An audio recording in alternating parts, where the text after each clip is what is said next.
Bom dia, irmãos e amigos que nos acompanham em nosso canal. Estamos, na data de hoje, realizando nosso quarto estudo na Epístola de Tiago. E hoje, o título dessa mensagem é Toma, que o Filho é teu. Já ouviu essa expressão popular, que é o título dessa mensagem? O ser humano tem a tendência natural de querer se livrar dos problemas e das dificuldades. Quando o ser humano erra ou comete um pecado, nas palavras bíblicas, normalmente ele quer se livrar da culpa e jogar a responsabilidade para outro. Foi assim desde o princípio. Adão colocou a culpa na mulher, em Eva, e também em Deus, a mulher que tu me deste. Eva colocou a culpa na serpente. E assim vai. Dificilmente alguém assume sua responsabilidade quando peca, quando falha. Porém, no estudo de hoje aprenderemos que a responsabilidade pelo pecado e sua consequente culpa sempre recairá no ser humano.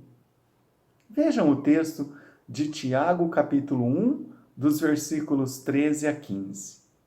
Eu leio para vocês. Ninguém, ao ser tentado, diga, sou tentado por Deus. Porque Deus não pode ser tentado pelo mal e Ele mesmo a ninguém tenta.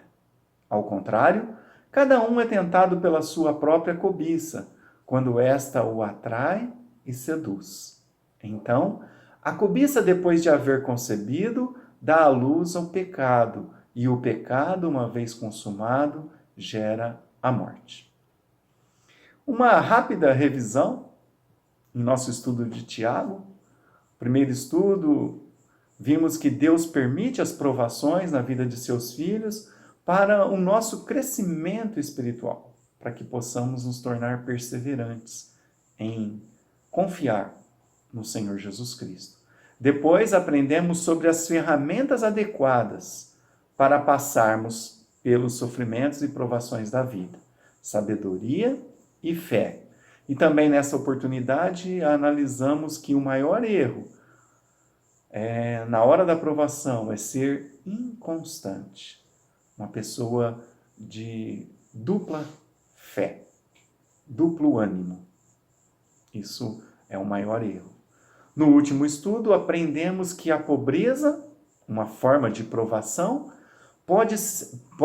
deve ser respondida com gratidão. E a riqueza, que também é outra forma de provação, deve ser respondida com generosidade.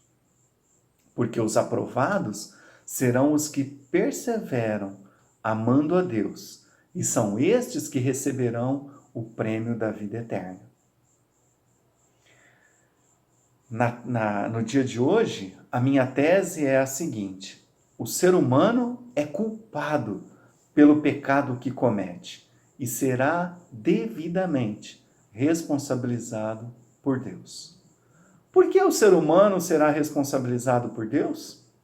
Em primeiro lugar, o ser humano é responsável por seus pecados porque Deus não é tentador.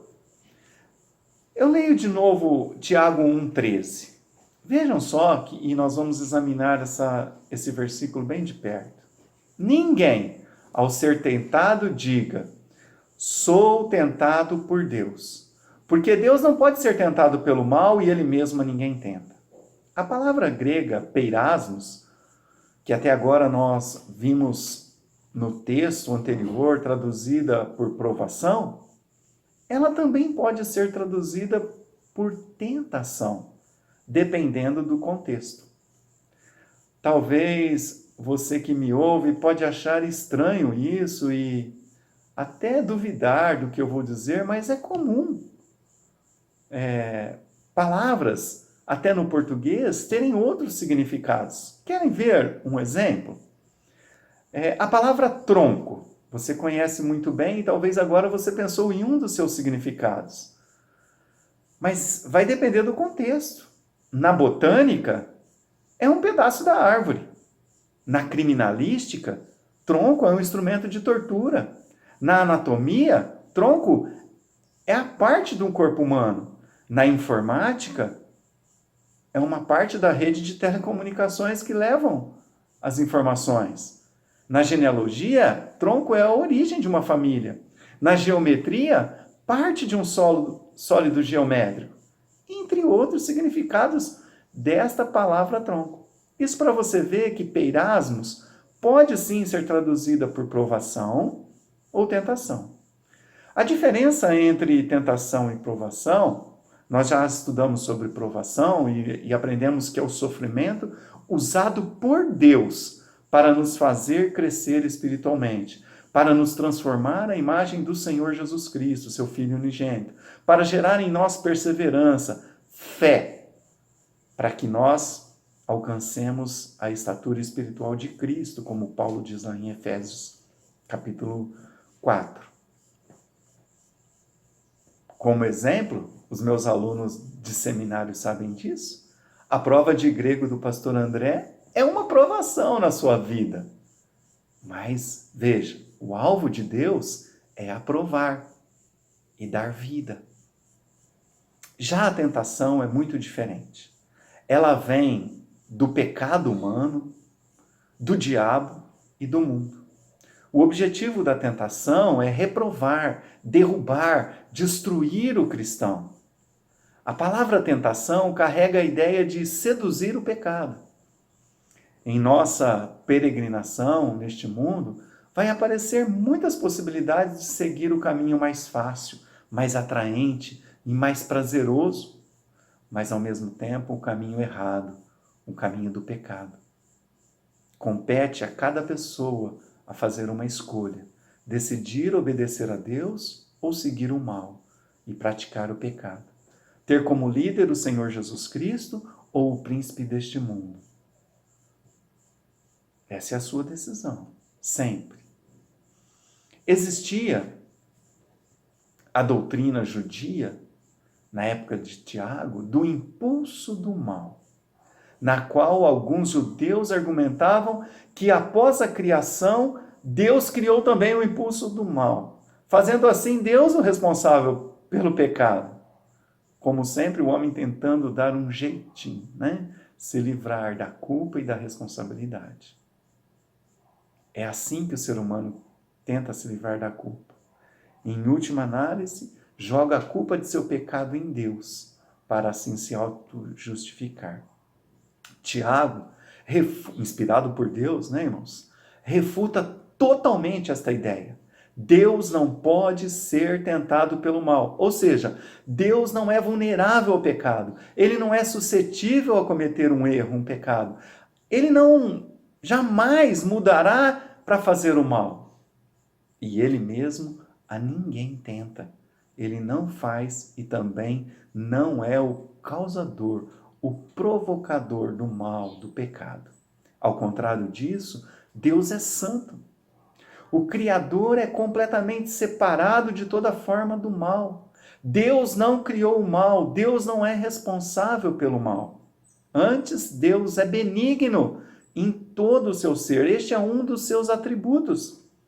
Por 26 vezes, nos 26 versículos do Salmo 136, o salmista repete: porque a sua benignidade dura para sempre. Deus é benigno em essência e ele não muda.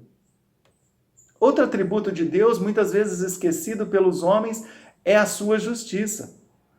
Vejam que é conveniente para o ser humano se lembrar do amor de Deus. Ah, Deus é amor, ele não vai me condenar. É isso que dizem.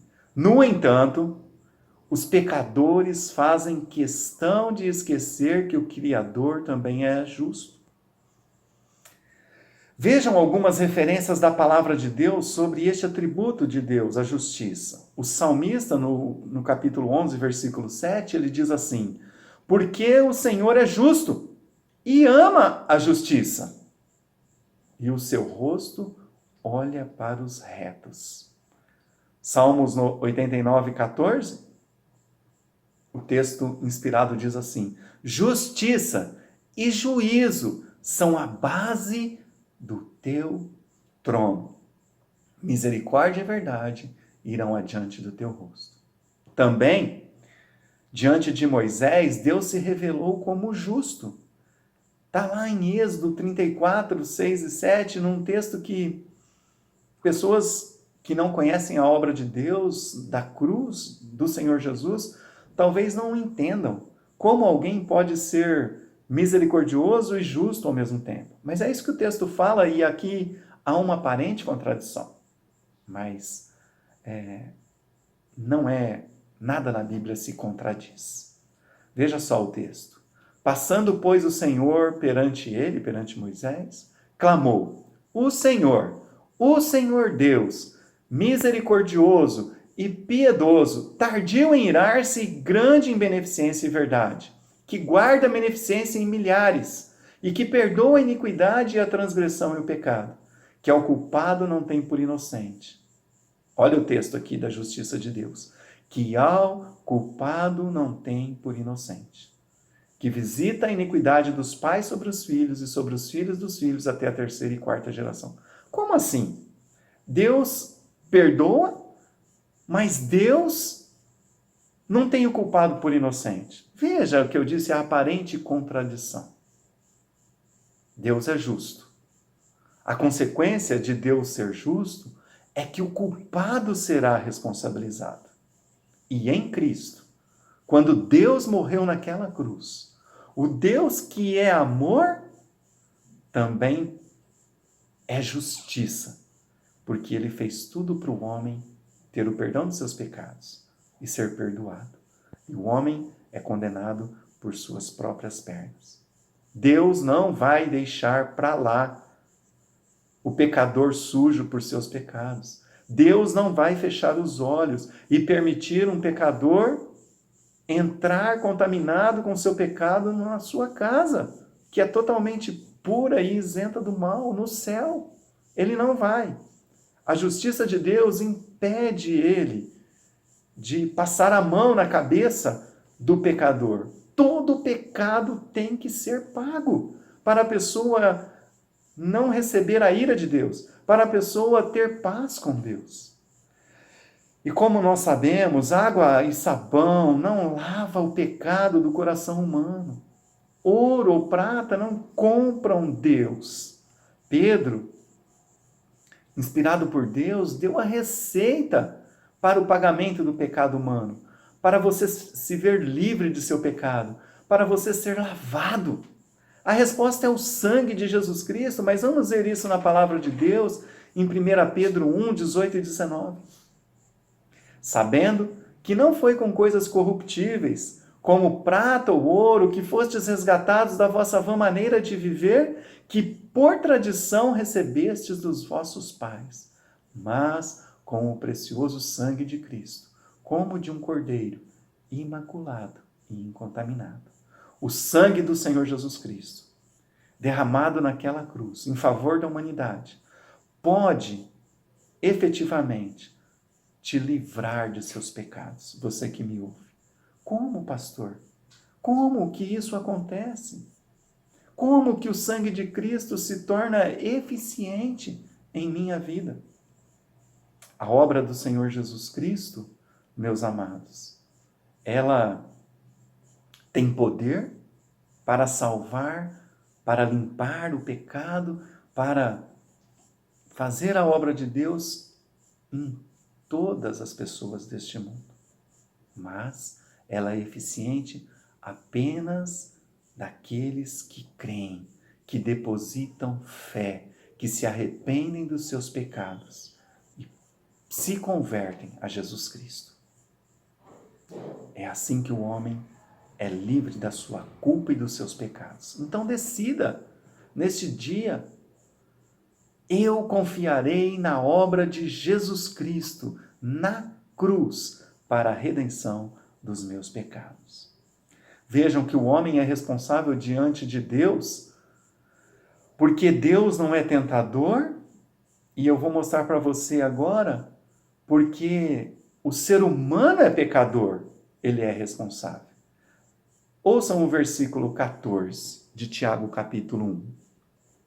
Ao contrário, ou seja, Deus não tenta ninguém, ao contrário, cada um é tentado pela sua própria cobiça, quando esta o atrai e seduz. A natureza terrena do ser humano faz dele um pecador, com cobiça própria. Muita maldade aqui na terra é produzida pela natureza humana, não pelo diabo e pelos seus anjos, os demônios. O homem é rápido para se livrar da culpa, mas nem tudo é culpa do diabo. O apóstolo Paulo revelou o que o ser humano em Romanos 3 é. Vejam os versículos 10 e 23, como está escrito: não há um justo, nem um sequer. E o 23, porque todos pecaram e destituídos estão da glória de Deus. Duas más notícias: o ser humano é pecador e nosso pecado nos separa de Deus. O Criador olha lá de cima de seu trono, olha para o mundo e não vê nenhuma pessoa que alcance o padrão da sua justiça, justiça necessária para ter paz com Deus. Nenhum.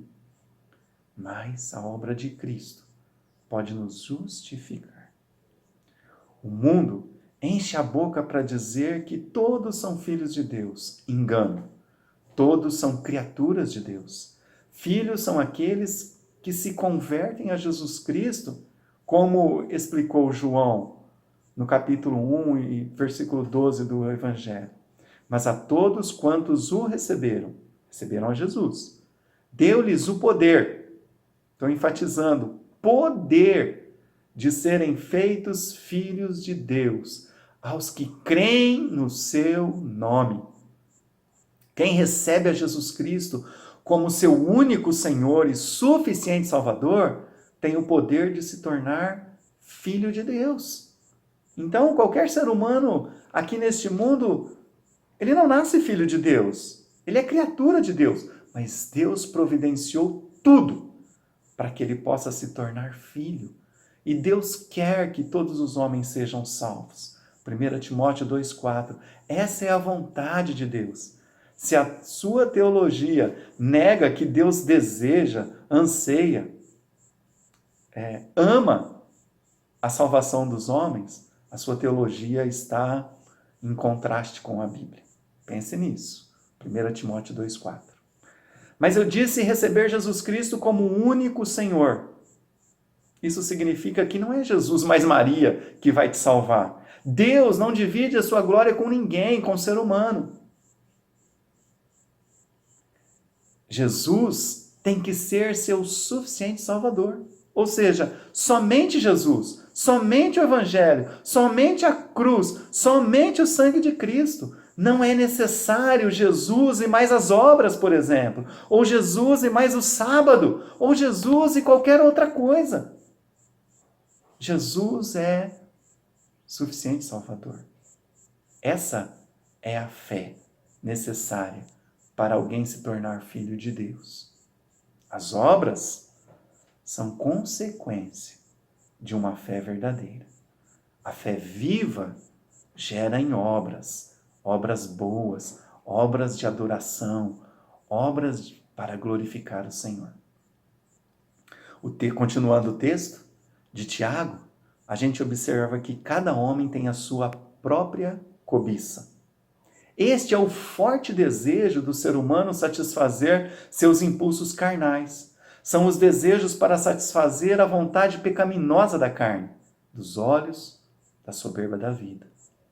Em vez de acusar Deus pelo mal, o homem deve assumir a responsabilidade pessoal dos seus pecados e se arrepender.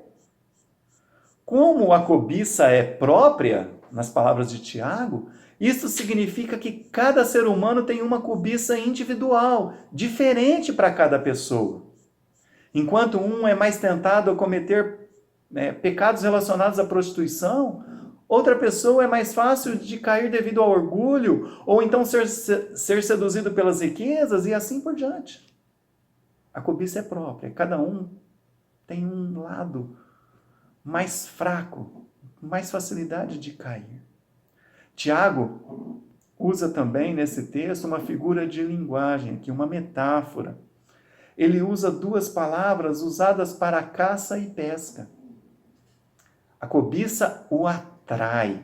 Essa palavra estou me referindo. É uma palavra usada para quem caça animais com armadilhas. A ideia é atrair o animal para uma armadilha, para capturá-lo e depois matá-lo. Quando criança, eu armava arapuca para pegar codornas.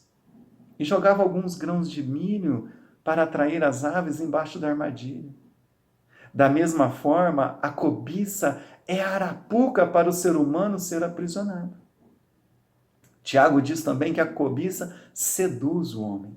Aqui já é uma palavra usada e própria da pesca, com um significado de capturar, de pegar com uma isca. Os pescadores de plantão sabem que você deve usar a isca certa para cada peixe. Quem vai pescar piapara, usa de isca o milho. Quem pesca tucunaré, usa um pequeno peixe, um lambari, uma tuvira ou até uma isca artificial. Sabe, irmãos, o cometimento do pecado é um processo. É isso que vemos aqui. Por isso, Jesus foi radical com o pecado e mandou arrancar o olho, né? Uma hipérbole, um exagero, um recurso literário de Jesus. Arranque o seu olho se ele te escandalizar, para você não ir para o inferno. Ou seja, o mal você não pode brincar com o pecado, você tem que arrancar ele pelas raízes. Antes de tudo, antes do homem pecar, ele chegou perto do pecado, ele pensou nele, ele racionalizou sobre ele o contemplou em seu coração, como um peixe nadando próximo da isca.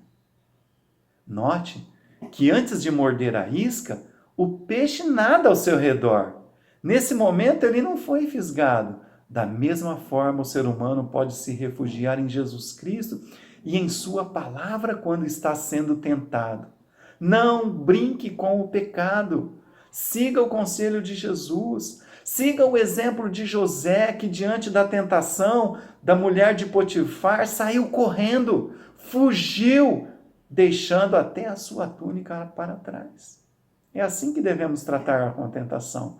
Correr dela, arrancar ela para a raiz, exterminá-la. Então decida. Porque você tem a natureza terrena e se você ainda não fez uma decisão com Cristo, você tem a natureza pecaminosa. Decida. Eu correrei a Jesus para nunca cometer pecado. O homem é responsável diante de Deus, nós já vimos, porque Deus não é o tentador e porque o ser humano é pecador.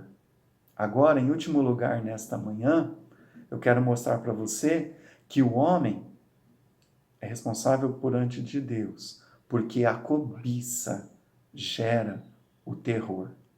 Vejam só o versículo 15 de Tiago, capítulo 1. A cobiça gera o terror, a morte.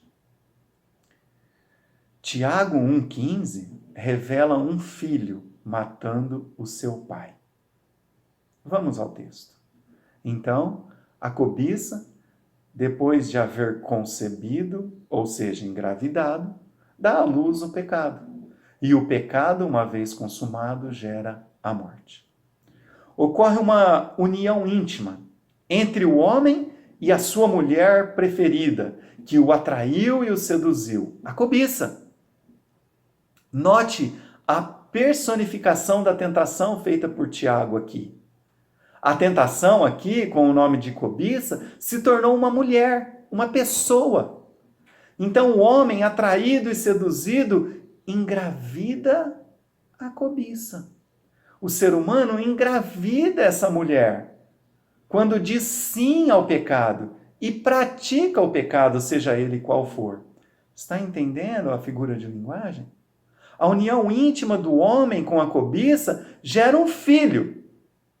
E este filho tem nome: pecado. Para terminar o processo, a criança nascida, registrada no cartório pelo pai com o nome de pecado, mata seu pai, assassina seu pai, o ser humano pecador. Daí o título dessa mensagem: toma que o filho é seu. Ou seja, quem pecar é responsável pelo pecado. Se você pecar, o filho é seu. Pode fazer o DNA. Você é o pai, portanto, o responsável. Não adianta tentar se livrar, jogar a responsabilidade em outro. Nunca Deus será responsável pelo pecado do homem. E na maioria das vezes, o diabo não teve parte no pecado humano. Vejam, Tiago, em sua epístola, ainda vai falar sobre o diabo, mas não aqui. Ele está excluindo o diabo nesse momento porque ele mostra e explica que o pecado é de total responsabilidade de quem o comete. Eu quero observar também que no texto, o pecado precisa ser consumado para gerar a morte. Portanto, você que está me ouvindo agora e está contemplando, corra, fuja para Deus, fuja para Jesus Cristo e a sua palavra. Não seja fisgado, não seja preso na arapuca da cobiça. Mas o pecado precisa ser consumado para gerar a morte. É o que o texto diz. E aqui há muita luz e um ensino para nós. Um feto ou uma criança que ainda não sabe diferenciar o bem do mal, não será condenada, porque não consumou o pecado. O que eu quero dizer é que o homem é condenado quando consuma conscientemente o pecado. Jesus também pensava assim quando declarou aos fariseus em João 9,41. Disse-lhes Jesus: se fosseis cegos, não teríeis pecado. Mas como dizeis, vemos, por isso o vosso pecado permanece. Obviamente, a cegueira dos fariseus, referida por Jesus aqui, é o conhecimento do bem e do mal. Sobre essa questão, diferente de alguns teólogos, Jesus declarou o destino das crianças que ainda não têm entendimento do bem e do mal. Vejam Mateus 19, 14. Jesus, porém, disse: deixai os meninos, e não os estorveis de vir a mim, porque dos tais é o reino dos céus. O apóstolo Paulo, irmãos, e dando continuidade no assunto de Tiago, né? Nós só tocamos por cima nessa questão, que é o pecado consumado que gera morte, mas ele falou do resultado final da prática do pecado, em Romanos 6, 23. Ele disse assim: porque o salário do pecado é a morte. Mas glória a Deus, graças a Deus, que o texto não termina aí. Romanos 6, 23. Porque o salário do pecado é a morte, mas o dom gratuito de Deus é a vida eterna, por Cristo Jesus nosso Senhor. Desde a queda do homem no jardim do Éden, a morte é a consequência do pecado, porque era a palavra de Deus. Deus disse para Adão e Eva: se comer, certamente morrerás. E a palavra de Deus não muda. A morte aqui é geral. Ela é física e é também espiritual. Por que você não conhece nenhuma pessoa com 150 anos de idade? Porque todos são pecadores, estão colhendo o que praticaram. Praticaram o pecado, vão receber a morte. E a morte também, a Bíblia declara uma segunda morte. A morte física é a separação do corpo, da alma e do espírito humanos. Mas a Bíblia, em Apocalipse 20, 14 e 15, fala da segunda morte. Essa é a pior. É a pior notícia. Eu quero declarar para você as boas notícias, mas Essa é a pior. As boas notícias são o Evangelho de Cristo. Vejam só, Apocalipse 20, 14 e 15. E a morte e o inferno foram lançados no lago de fogo. Esta é a segunda morte. E aquele que não foi achado escrito no livro da vida foi lançado no lago de fogo. Sim, existe o inferno, existe o lago de fogo.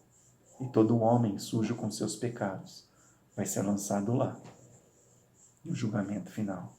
Mas o homem pode ter o seu nome escrito no livro da vida. A boa notícia em Romanos 6:23, e olha a ênfase, dom é prêmio, é presente. E Deus enfatiza que o presente é gratuito. O dom gratuito de Deus é a vida eterna por Cristo Jesus, nosso Senhor. Deus tem um dom, um presente para todos os homens, a vida eterna. E só Jesus Cristo pode conceder este presente, este dom. É Ele que está segurando, é por Ele. A questão é, como você que me ouve pode receber este presente das mãos de Jesus, a vida eterna?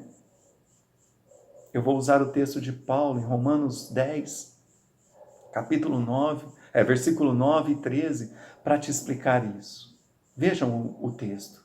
A saber, se com a tua boca confessares Jesus como Senhor, e em teu coração creres que Deus o ressuscitou dentre os mortos, serás salvo. Porque todo aquele que invocar o nome do Senhor será salvo. Nós vemos aqui no texto arrependimento. Confessar Jesus como Senhor.